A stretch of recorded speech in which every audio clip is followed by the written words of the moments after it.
Привет, это Макс. Сейчас речь пойдет о фильме, название которого ты найдешь в описании к видео. Его действие происходит в Лондоне спустя 15 лет после событий первого фильма «Основной инстинкт». Фильм начинается с того, что американская писательница, автор бестселлеров Кэтрин Траммел, едет в автомобиль на большой скорости со своим спутником Кевином Фрэнксом, известной звездой английского футбола. Траммел берет руку, мужчина начинает ей делать все приятное, одновременно увеличивая скорость автомобиля. В момент самой кульминации Траммел съезжает с дороги и врезается в Вестсайдские доки в Кеннери-Уорф. Она пытается спасти своего партнера, но, как она говорит на допросе в полиции, когда дело дошло до этого, я думаю, моя жизнь была для меня важнее, чем его.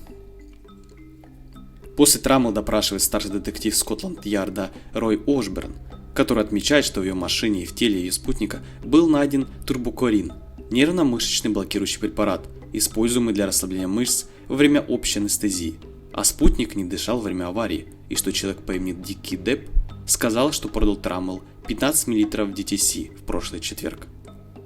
Траммел начинает возражать, говоря, что это Дикий Депп должно быть лжет, потому что вы предъявили ему какое-то другое обвинение, и он пытается выкрутиться, если он вообще существует.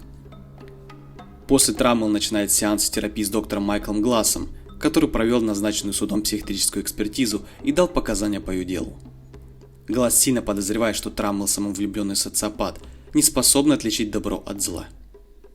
Траммел начинает играть в интеллектуальные игры с Глассом, который все больше разочаровывается в этой загадочной женщине и в то же время интригуется ею.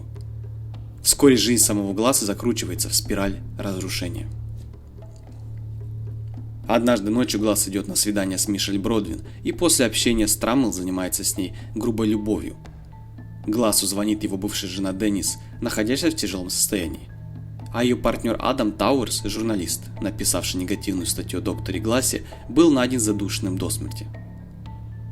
После Гласс подозревает, что убийство совершил Траммел и пытается подставить его. Вокруг Гласса начинает происходить новое убийство, его одержимость Траммелом растет, а его карьера и жизнь оказывается под угрозой. Он находит свою бывшую жену в ванной с перерезанным горлом после их ссоры в баре. Позже убивает Дикий Пеппа. В конце концов, он сам уже не может отличить добро от зла, и полиция начинает подозревать Гласса в причастности к этим преступлениям. Он снова сталкивается с Траммел в ее квартире, где они снова занимаются страстной любовью. После ситуации разворачивается во время противостояния Гласса и Траммела в ее квартире, где после борьбы Гласс пытается убить Траммел. Траммел дает Глассу копию черновика своего следующего романа под названием «Аналитик». И прочитав его, он понимает, что Траммел описала большую часть недавних событий, причем в качестве персонажей выступила она сама и другие люди, связанные с Глассом, даже он сам. Затем выясняется, что персонаж, основанный на ней самой, собирается убить терапевта, основанного на коллеге Гласса, докторе Милене Гардаш. Позже Гласс бежит в квартиру Гардаш, чтобы предупредить ее, и к своему ужасу застает там Траммел. Гардаш говорит ему, что он больше не отвечает за терапию Траммел, и что ее лицензия будет отозвана из-за плохой практики лечения Траммел. Начинает происходить схватка между Глассом и Гардашем, в результате которой последний оказывается в нокауте. После Траммел угрожает Глассу пистолетом, который она носит всегда с собой, но Гласс отбирает его у нее. Когда на место происшествия прибывает Ошберн, Гласс стреляет в него, потому что Траммел сказал ему, что он убил девушку одного из пациентов Гласса, только для того, чтобы прижать его. В финальной сцене Траммел навещает Гласса в местной психиатрической больнице, когда он был помещен, и узнает от нее, что объектом ее последнего бестселлера был человек, очень похожий на него. Траммел утверждает, что она манипулировала Глассом, чтобы заставить его совершить все эти убийства ради собственного развлечения.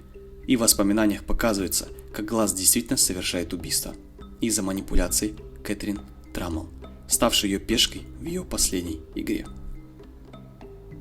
В конце Траммел уходит с злобной улыбкой на лице, а Гласс продолжает молча сидеть в своем инвалидном кресле, сдерживая разочарование и ярость из-за того, что ей снова все сошло с рук. И на этом все, друзья. Напишите свои мысли в комментарии, поставьте лайк и подпишитесь на канал. Советую посмотреть эти видео и желаю хорошего дня.